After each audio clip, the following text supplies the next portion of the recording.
হাসি খুশি মেয়েটা আর নাই, আমাদের মাঝে আর নাই। চেষ্টা মাত্র, একটা হারিয়ে যাওয়া প্রাণের পাশে দাঁড়ানোর চেষ্টা। আমি তাকে আগে রোস্ট করছিলাম, যারা পুরাতন অডিয়েন্স তোমরা তা জানো। কিন্তু আজকের এই ভিডিওতে আমি রোস্ট করতে আসিনি। আমি এসেছি একজনকে নিয়ে কথা বলতে, যাকে আমি চিনতাম, যার নাম ছিল পূজা রয়। তোমরা অনেকে তাকে পূজা গেমিং হিসেবে চিনো। হয়তো ইনবক্সে দুই একবার কথা, একবার ঝামেলা পড়েছিল তাই এসেছিল। হ্যাঁ, হয়তো খুব কাছের কেউ ছিলাম না, কিন্তু আজকের মতো হয়তো দূরেরও ছিলাম না। আজকে আমি ভিডিও বানাচ্ছি তাকে হারানোর পর, অথচ কেউ আগে একবারও শুনলো না, বুঝলো না, পাশে দাঁড়ালো না।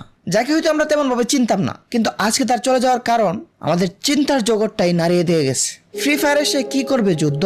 সে তো রিয়েল লাইফে জীবন নিয়ে করতেছিল যুদ্ধ। জীবন যুদ্ধে অসহায় হয়, আজ শ্বাসরুদ্ধ। আমরা জীবনটাকে জটিল করে নিয়ে যাই সাগরের মধ্য, আনন্দের জীবনটাকে সংগ্রামের বেড়া জালে করে ফেলে আবদ্ধ। জীবন যুদ্ধে এমন সিদ্ধান্তে কেউ করে না ভরায়, সংগ্রামে টিকে থাকতে, বেঁচে থাকা